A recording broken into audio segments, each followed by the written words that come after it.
So you've stumbled on my channel dedicated to obscure video games that nobody's heard of. Welcome! You might be wondering, I really like these types of games, but where do I start for playing them myself? What games should I find and try out? Well, today, I'll be sharing with you my top 10 picks for games to try in 2026 and why. These are in no particular order, so feel free to try out the ones that interest you the most. And I do have a few personal rules for this going in, so I'll share them here with all of you. 1. Games cannot be actively mainstream. Neopets, for example, is still a fairly mainstream game with $200 Xbox controllers, so it's mainstream enough that I will not be covering it. Wizard 101 has had major upticks in their player base since the console release, so it will also be excluded. Diner Dash and Cake Mania were well-known household games, so they will be excluded.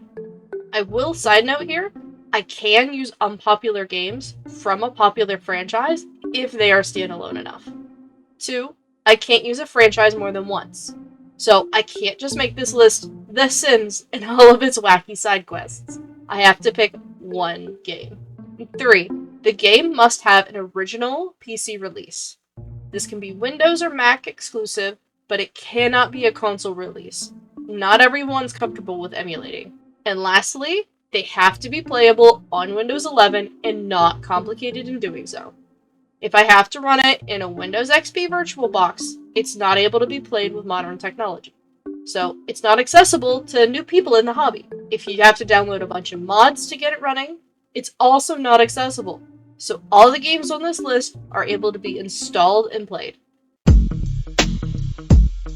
So firstly, let's cover Gutterball. It is a very simple yet effective bowling game, and one of the first of its kind to gain as much traction as it did. With several editions to choose from, there's a lot of variety that you can find in the series. Some, like Gutterball Golden Pin Bowling, are even still available to purchase on Big Fish Games. If you're more of an abandonware seeker type, the original is over on the Internet Archive, so it is pretty accessible. Plus, having mostly good reviews, it's clear that the general public clearly likes it as well. The music is super funky, and the voices are pretty stereotypical in a clever tongue-in-cheek kind of way. The visuals aren't bad for the time that the games were made, being bright and colorful and very thematic. Honestly, I'd recommend the game just for the sake of checking out the music and the graphics alone. I also personally find it to be one of the easier PC bowling games, making it a low barrier entry compared to a lot of the other ones out there. Too many sports games are genuinely so difficult back in the 2000s era. So having one that doesn't feel too hard is really nice for somebody who's just starting on this journey. The second game I'm going to cover today is Plantasia. It's a game that I personally have yet to beat, but yet it still reigns as one of my favorites to go back to and frequently visit. This one, I do absolutely have a nostalgia bias towards. It is a simple time management style game where you play as Plantasia, a gardening fairy who was sent to fix the gardens of the mansion. You squash bugs, discover new plants, and focus on your main goal of getting as many harvests as possible to complete each goal. Each garden unlocks new plants and stronger bugs, but it also upgrades so that you can try to keep up with each change. There's also a very heavy puzzle element to the game, as there's certain spots for certain plants and a right and wrong time to ignore those in-game suggestions. Something small I really like is that you visually see your goals being completed via statues in each garden, which is way more motivating to try to complete the expert mode than a jar of coins in the top corner or a number bar at the bottom. There's a bit of a love story thrown into this one that is a bit Hallmark movie-ish.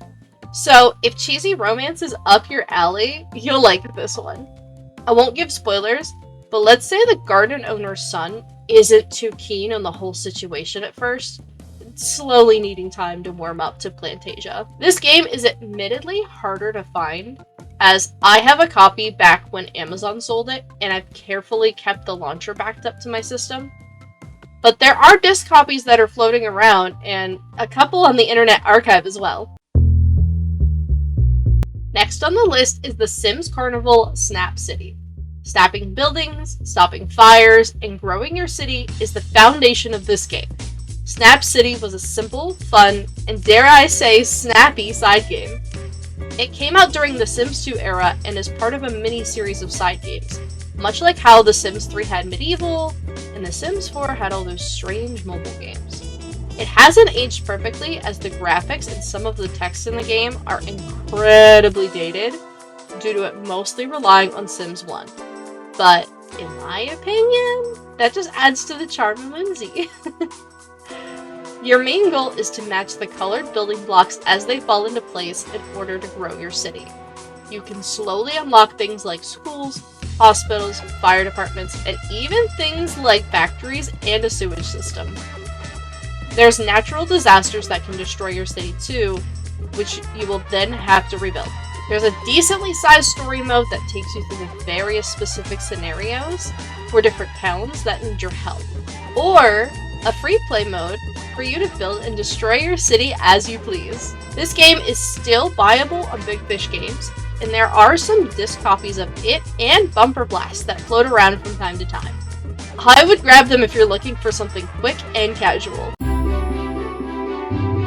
So this fourth one, I will preface that if you are a frequent enjoyer of the green substance, I recommend this one highly. Baby Love. It is creepy, it is overly expressive, and you raise these babies to walk? That's the premise of Baby Love. You dress them up in funny clothes, take them to the park, watch them throw the toys that you spend your hard-earned money on, clean their diapers, give them a bath, and put them to sleep. Don't forget to feed them too. I genuinely found the hard mode in some of little toy games difficult, even as somebody in my mid-20s playing a game that the demographic was like under the age of 5. Maybe it's my awful memory talking, but trying to actually play the xylophone memory game was hard. The card memory game can also just be straight up annoying, so I recommend avoiding it if you're a fellow bad memory goer. It quickly starts to feel like the Tune memory game. If you know, you know. I did like coloring though. It actually works, unlike the next game's coloring on this list. But anyways, the game overall is simple, silly fun, and there's not much to it, so don't expect to spend hours on it unless you're dedicating to solving the elusive stroller myth of, does it exist? Yes, there is an actual myth to this game, believe it or not. I found that out while researching for my full video on this game. Webkinz Classic. Believe it or not, you can still play Webkinz. And nowadays, it's free to play, so no more needing a pesky code. I've been a Deluxe member since Deluxe was released, so I can't personally talk about the limitations, because I don't know them, but I do know that there's still a lot to do regardless. And bonus for those of us who missed the browser experience, they brought it back! So, no app is required to play. You can just log in on the browser page and enjoy. This is also really great for those of us who like to preserve these games, so yay! Win for everyone! We should all be supporting Webkinz. Who knows? Maybe with enough love, we'll get Maze and Hamsters officially. There is an awesome rewritten version to check out in the meantime though. I actually did the logo for them. You could still do all the classic good things though. Daily activities, hunting for rares and gems with Artie, hoarding trophies and Kinz cash like your life depends on it. You can even earn free Webkinz nowadays with medallions. You can go to the island without a ticket now. And you can't forget to get your daily bingo chance in. Now sadly, there is no more Dr. Quack's clinic. He retired from being a doctor to be a VTuber! Everyone else is still going though. You're more than welcome to friend me as well. I have little phases where I get really fixated on playing daily, and maybe we can catch each other for a game of checkers. My username will be in the description. So Zoovet is a surprisingly impressive hospital game. It really does hold a special place for me as an animal lover. You take care of exotic animals by cleaning their wounds, treating their infections, and even picking up their poop for samples. Exciting. This game is very educational, but I also wouldn't just hand it off to an unsupervised on the internet 7-year-old like I was when I first played it. This game was a fever dream that haunted my nightmares until I revisited it in adulthood. The music is uncanny for the situations, and the graphics are both just good and just bad enough that it makes you feel a little icky. But that's the charm of it. It's weird. It's kind of eerie, but it's still fun and fairly realistic to what it's like to work at a zoo. I volunteered at one for a little bit, and the scenarios that were here weren't far off to how it really is. So, if you're into a weird game that teaches you about animal care with Grand Theft Auto models and a lot of implied relationships thrown into the story, then I highly recommend picking up Zoobet. It's pretty easy to find since it was originally a Flash game that got put up on all of the major mini publisher sites, such as Big Fish, iWin, Pogo, and so forth. So now we're stepping into the world of collectathons. They were far more common in console, but some do still exist on PC as well. Cow the Kangaroo got a Steam release, so despite its age and nicheness, it's still easily accessible in its original form. The game is about Cow, a young kangaroo whose father had went missing. There's some connection to magical gloves and evil powers, so it has a very classic RPG plot feeling to it. The story may feel cheesy at times, but that's what really adds to the charm and old game feel that it has. It's like if you take Mario 64 and enhance it to be a bit more modernized. You get a lot of unique ways to fight, jump, and puzzle, so it stands out from other collectathon platformers that just have the basic run, jump, and punch mechanics. The more you progress, the more skills you will unlock, giving you plenty of time to adjust between each skill section. This game has a very special place in my heart, so of course I had to include it on the list.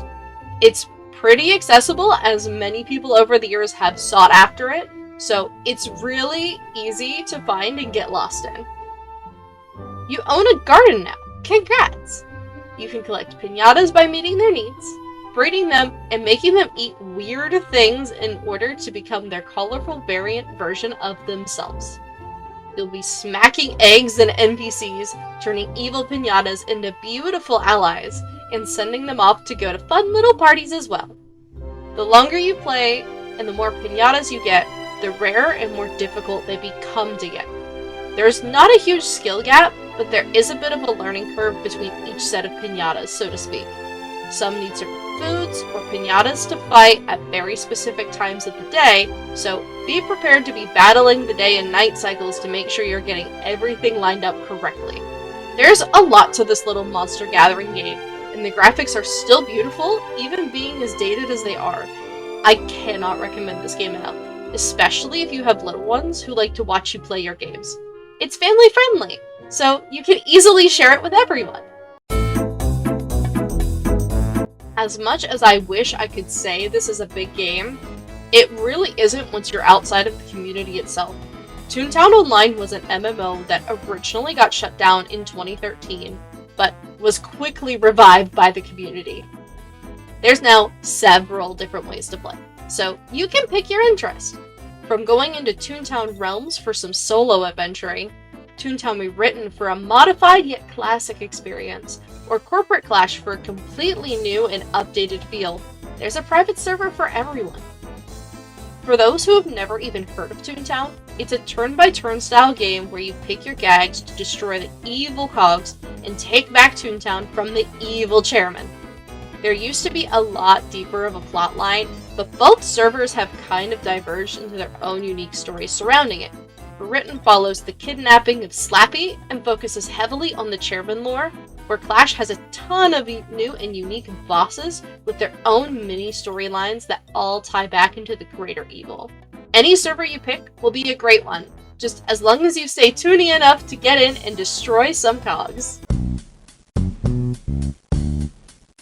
Hegel is was and always has been an iconic staple of any old PC gaming library.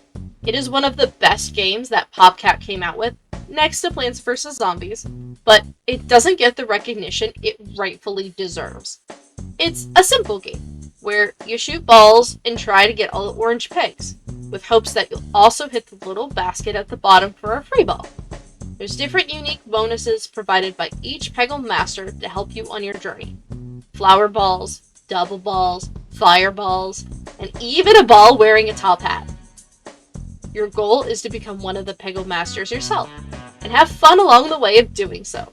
Meeting each master, you get silly dialogue as lore, and the game itself is fairly fast-paced. You could easily finish it in just a couple of settings if you really tried. I felt like this was the perfect number 10 because it's fun, catchy, and I feel like everyone either knows of it but never played it or hasn't heard of it at all. So this is your sign to finally pick it up and try it for yourself. I really hope that you found this list to be fun and informative in figuring out what games to try out in 2026. I know that this probably should have come out in January, but having COVID on top of college really does limit your free time. We got there though. Better late than never, right? So thank you guys for watching, and I hope to see you in the next one.